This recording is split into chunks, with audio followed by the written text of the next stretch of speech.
Tantor Audio, a division of Recorded Books, presents Mystery School in Hyperspace, A Cultural History of DMT, by Graham St. John, foreword by Terence McKenna, narrated by David Vries. Publisher's note: in this audio edition, you will hear references to visual elements present in the print and ebook formats of the book. Foreword by Terence J. McKenna. DMT, N,N-dimethyltryptamine, is structurally the least complex of the naturally occurring psychedelics, and yet it is the most enigmatic. In biology, it derives from tryptophan, one of the 20 amino acids that are coded by DNA as structural elements of proteins. Tryptophan is found universally in living systems, from the simplest bacteria to the most complex life forms. DMT originates from tryptophan via two utterly trivial enzymatic steps: the cleavage of the carboxylic acid group to yield tryptamine, and the addition of two methyl groups to the side chain nitrogen. The enzymes that catalyze these reactions serve multiple functions in basic cellular metabolism, and thus, like tryptophan itself, are also universal components in living systems. Since tryptophan, the precursor to DMT, is present in every living thing, the implication is that DMT itself very likely occurs, albeit usually at vanishingly small levels, in every living organism on the planet. Nature, in other words, is drenched in DMT. Is this simply an accident of biochemistry, or is it an indication of something more profound, an inherent intelligence that is built into nature? DMT invites us to look just a little more closely at the most fundamental levels of biological organization to perceive there is a mystery present since the origins of life, and yet unsuspected until the vicissitudes of evolution granted a certain group of primates the neural complexity to apprehend its pharmacology, and the tools to isolate it, and the capacity for astonishment at the transcendent vistas it illuminates. DMT was synthesized in the 1930s, but was not recognized as a natural compound until 1946, and its psychedelic properties were not recognized until 1956, following the heroic self-experiments of Hungarian psychiatrist Stephen Zara. Of course, plant-based preparations containing DMT and other tryptamines as the active constituents were at the center of New World shamanic traditions for millennia, before Western science turned its gaze in their direction.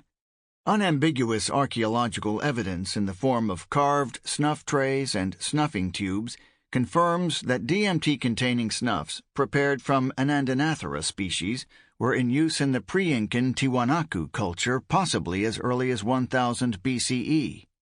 Snuff trays have also been recovered from the most ancient megalithic site of the New World, the 5,000-year-old ancient city of Caralsupe, also known as the Norte Chico civilization of north-central coastal Peru.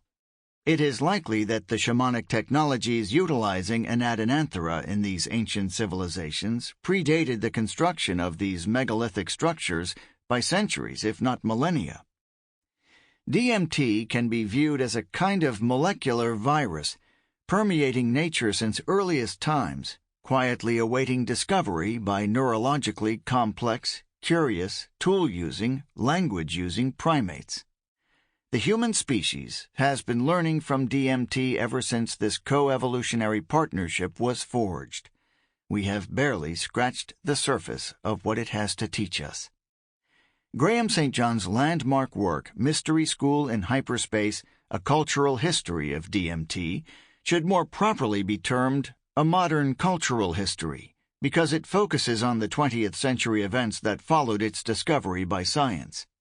The prehistoric and indigenous use of DMT in New World shamanism is a prequel to the story narrated here, which begins in the mid-20th century, following its isolation in several plant species and Zara's self-experiments, demonstrating its psychedelic properties.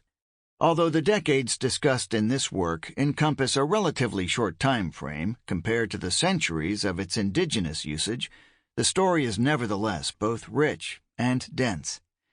What St. John's narrative makes clear is that DMT has a modern cultural history, a realization that comes as a bit of a surprise to those accustomed to thinking of it in the context of its ethno-pharmacologic history.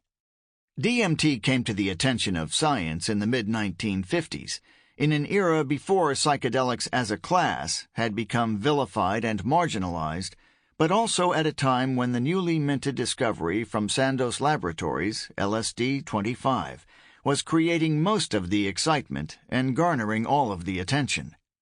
By 1956, the year of Zara's self-experiments, the curious and fascinating properties of LSD had been known for some 13 years, ever since Albert Hofmann's wild bicycle ride through the streets of Basel on April 19, 1943. Hofmann's discovery sparked great interest in the psychiatric and neuroscientific communities, such as they were at the time, especially when its structural resemblance to the recently discovered neurotransmitter serotonin was noted, and because its unique psychological effects appeared to be partly mediated by effects on serotonin. Speculation was rife that an endogenous metabolite resembling LSD might play some role in the etiology of mental illness, and the search for a possible endogenous psychotogen became a bit of a holy grail quest for the emerging science of biological psychiatry. Stephen Zara, at the time head of the biochemistry program at Lipotmezo Budapest, was one of those questing scientists. Stymied by Sandoz's denial of his request for clinical samples of LSD, probably because he was working behind the Iron Curtain, Zara turned his attention to DMT, stimulated by recent reports of its isolation from samples of cohoba, a psychoactive snuff powder prepared from the seeds of an Adenanthera peregrina by the Taino Indians.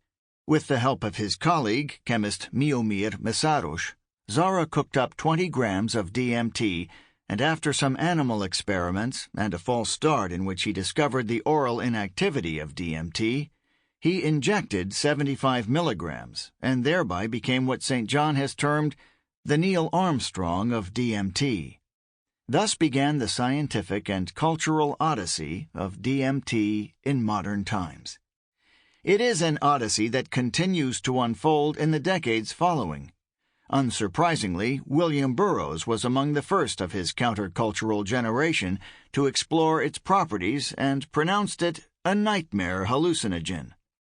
Such a sinister compound could not and did not escape the attention of the CIA's MKUltra program in Mind Control, cited in the VA hospital in Menlo Park, California, and the nearby Stanford Research Institute. Some 4 years after Burroughs's experiments with the DMT-enriched extract that he called Prestonia triggered his nightmare trips, Terence McKenna's ontological reference frame was thoroughly shattered by his first encounter with DMT in his apartment in Berkeley in 1965. According to the apocryphal myth, the source of this material was boosted by an unknown mole at the SRI from a putative 50-gallon drum of military-grade DMT. More likely, it found its way to Terence through the aegis of his high school friend, one William Patrick Watson, who was working on a summer organic chemistry project at the Stanford School of Medicine. In his unpublished account of the events leading up to Terence's encounter with DMT, Watson speculates that rather than fencing government research chemicals as he thought, he, Watson, was an unwitting participant in a controlled release program in which these chemicals were selectively disseminated into civilian populations while maintaining plausible deniability for the agencies conducting this covert program. Whatever the ultimate source of the catalytic chemical that Terence bioassayed on that rainy night in Berkeley, there is no denying that it changed him and everything forever. Unlike Burroughs, who found a nightmare in DMT, Terence discovered the secret that cannot be told, and it was in quest of an understanding of this secret that led us as brothers to undertake our journey to La Chorrera in Amazonian Colombia in 1971, and there to execute the now famous experiment at La Chorrera. For the next 3 decades until his death in April 2000, Terence's life and career, as well as my own in part, unfolded in the light of the discoveries and revelations we stumbled upon together in the mist-shrouded pastures of that remote Colombian mission. I remained out of the public eye, by choice and inclination, focusing on my scientific endeavors. Terence, however, by choice and perhaps compelled by destiny, became the public spokesman for DMT and mushrooms. Our collaborations in developing and publishing the simple techniques for growing psilocybin mushrooms from spores collected at La Chorrera opened the visionary portals to the wider world. The methods for growing mushrooms and eventually simple techniques for extracting DMT-rich fractions from numerous plant sources have been developed and improved over the years by a new and younger generation of aspiring psychonauts, so that now the tryptamine dimension, for that's really what it is accessible to anyone with the courage and motivation to visit its exotic shores. And yet it remains a secret and a mystery, as fascinating and puzzling to 21st century humans as it was to the first curious primate who ever munched mushrooms and closed their eyes in wonder. As a species and as a society, we are not done with DMT, or perhaps it is more accurate to say that DMT is not done with us. It continues to teach, and we continue to learn from it.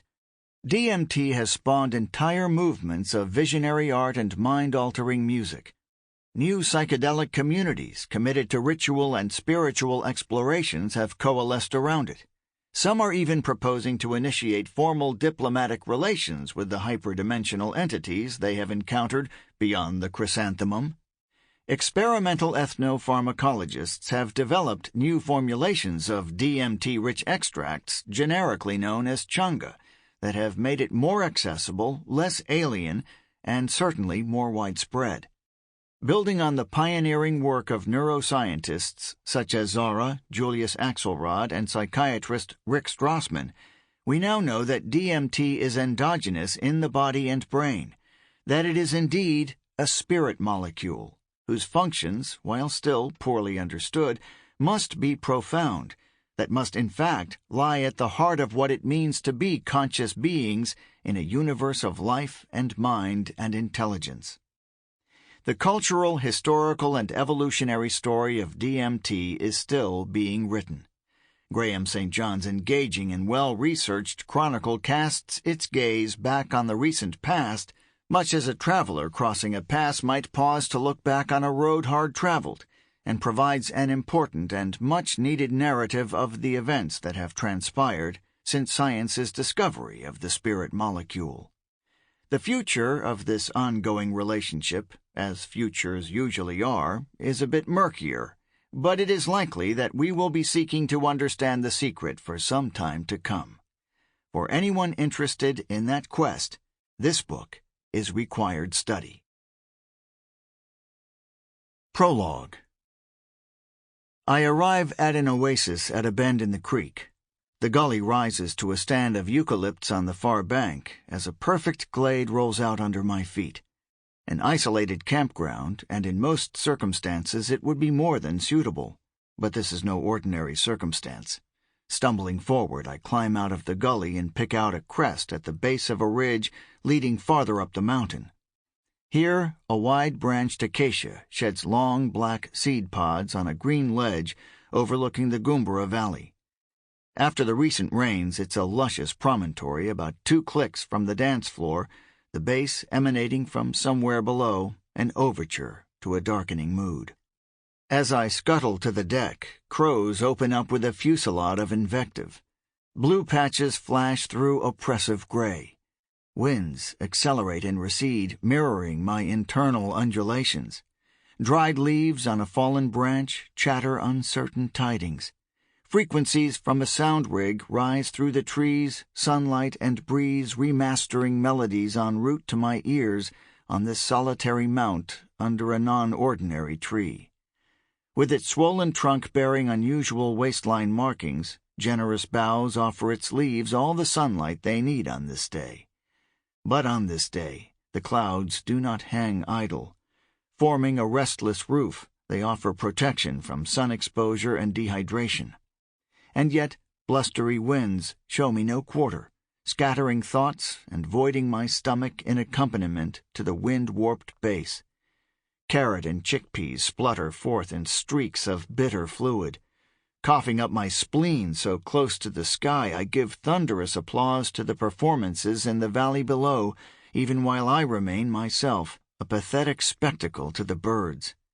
It is February 2008, and I've ranged a long way upstream. This is Main Range National Park in southeast Queensland at the end of a steamy subtropical summer. I am at the far boundary of Earth Frequency Festival. But how did I arrive in this valley, in this condition? Several days before, I was in Melbourne, staying with my old friend Callum at his rented haven in Keele Street, Collingwood. But a storm had been brewing. For 2 weeks, I threw lines at the bollards, sleeping no more than 4 or 5 hours a night in a bedroom empty except for an old mattress. In that time, I imagined the room a cabin balanced on an unstable pier, lashed by howling winds, threatened by breakers. I also imagined one of the tenants, Kevin, a stealthy Korean IT worker who rarely left his room, performing a perverse sorcery deep into the night. I became engulfed by a high-pressure system, sweeping me off deck, setting me adrift.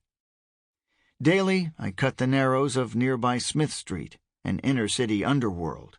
With its treacherous reefs, Smith Street offered uncertain waters for the inspirited voyager. 1 week passed into the next. Sometimes running errands, more frequently knowing no purpose, I crossed into a subterranean delirium inhabited by dark archetypes.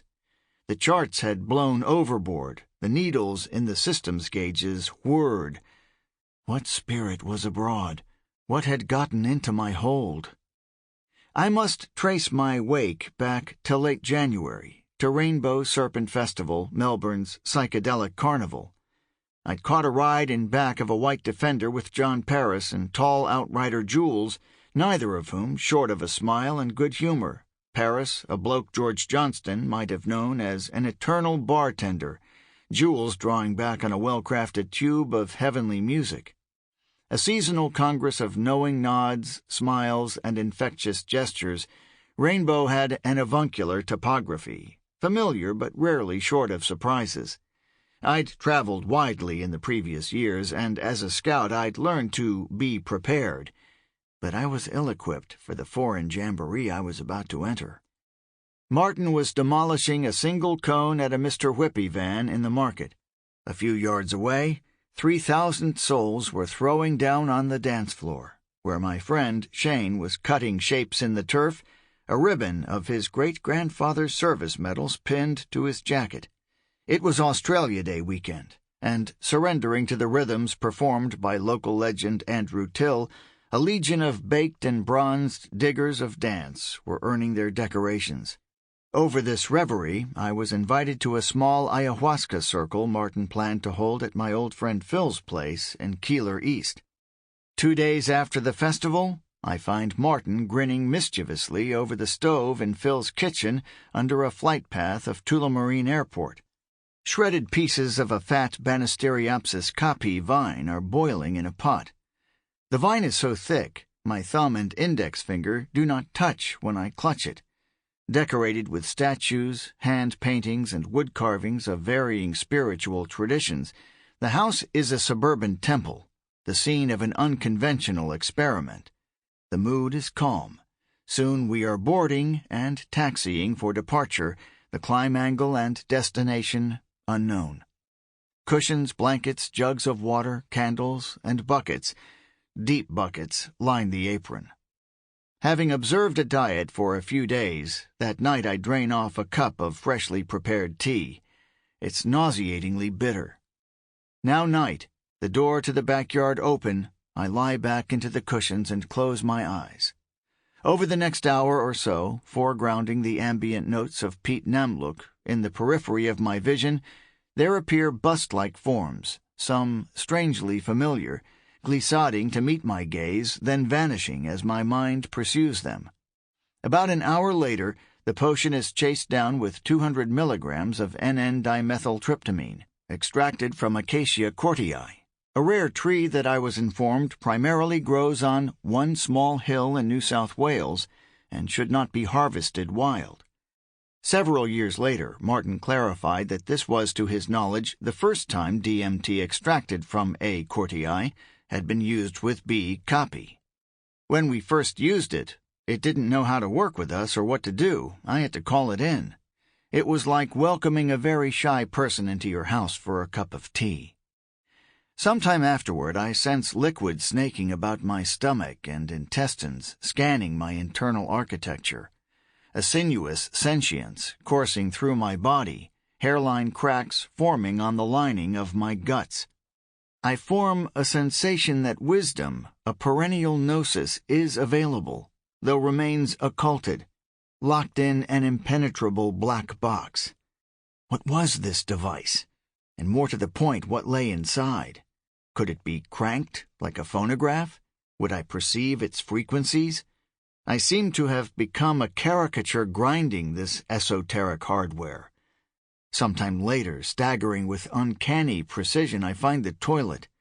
Rushing to unbuckle my belt, my backside smacks the seat, and I perform a powerful liquid evacuation. The others present vomit throughout the night, some spectacularly poking fingers back to force the purge, upending to the accompaniment of Adam Shake. It was a savage sound bath. And amid the chorus, I detect Martin whispering to someone, something. Was he in dialogue with the flight controller? While not joining the spontaneous acoustic bucket band, I'd overseen the spirits discharge astern, an end to the occupation, anchorage in a calm harbor, touchdown, or so I imagined. I was unaware that the incursion was far from over, and I was to remain at sea for weeks to come. That morning I departed the western suburbs for Collingwood, drifting in a hypnagogic fugue. Afflicted by abdominal pressure, broadsided by dark influences, nauseated in the inner suburbs, I was directed by a power stranger than fiction. I developed an acute awareness of a hinge complaining ceaselessly on the door to the other world. At once a dark recess, formerly unobserved, and an arc from a lantern swinging there. A warning? A beckoning? I couldn't be certain. One afternoon in the narrows of Smith, my prow broke the surface and made toward anchorage. Churning in the shallows on an uneven keel, during a partial solar eclipse I made interception with the Kent Street pub, a perfect bucket shop for a disembodied seaman. Seated al fresco with cha-order magician Auriel Defenestrate Bascule, I pored over her esoteric sketches, a magical union of opposites sprouting from a sketchpad reproduced in her then forthcoming graphic grimoire Conjunctio. I had met Auriel in 1995 on a bank of the wide brown Murray River at Australia's alternative lifestyle festival Confest, back when she and the metamorphic Ritual Theatre Company had mounted an unforgettable interactive labyrinth installation. Drawing on Greek and other mythologies, the Ritual Theatre had Theseus slaying the Minotaur, the beast within. It struck me that my reconvergence with this alchemical mutant trickster was no small coincidence. A dark cloud shadowed me as my weary rig plowed into a swell 12 nights from drinking. I'd spent several hours that day seeking refuge in Northcote's Edinburgh Gardens, but the winds were picking up, the seas had grown menacing, and shadow bands raced toward the horizon. Earlier that evening, in despair, I phoned friends seeking solutions to worsening spells of nausea and imagined organ failure. I was vacillating. The pier had collapsed. Memories drowned in rapid review as I plunged into darkness. Dragged by turbulence along the seabed, disturbed sediment rose in clouds. The waters turned overcast, and I needed to vomit. I opened my eyes, lifted my head above the surface, and sucked in a deep breath. I began heaving. And so it commenced.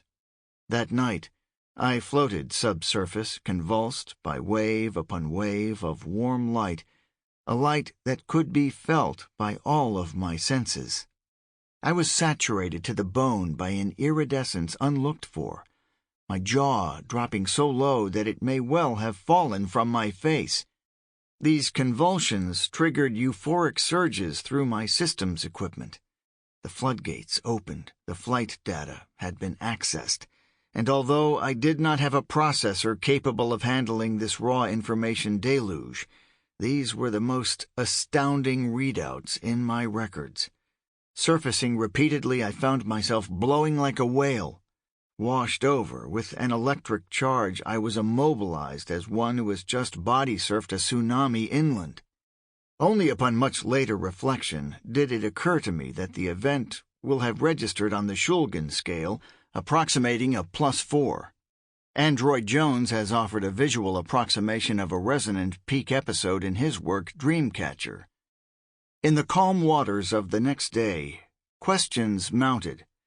Had I located my Kurtz and taken him out before becoming him? Had I defeated the Minotaur? Captain Willard had hacked down the colonel with a machete. Theseus finished the beast with Ariadne's sword and returned using a ball of thread. I hadn't even a pocket knife. A miraculous reversal had occurred, a tidal transit from deep despair to dumbfound relief. And yet, like buckled flotsam, I lay ashore, foundering, with neither definition nor clarity. Loading my backpack, I knew I had to leave these metropolitan shores and make the journey upriver, to the headwaters, if necessary. It was necessary. And so, 2 days later, I found myself 2,000 kilometers north up the Goombara Valley. It was Sunday, the final day of Earth frequency. The day held much promise, buoyed by a false suspicion that I had performed the psychic equivalent of rounding Cape Horn on a windjammer. But there's nothing like well-made plans gone south. And magnetic south they went. Around mid-morning, I wandered to the floor, greeting old friends en route, accepting treats offered without much thought. On the dance floor, brothers Tetrameth and Shadow FX were collaborating in the mix, with dance floor denizens performing vertical re-entries on the lip of a fierce rhythm.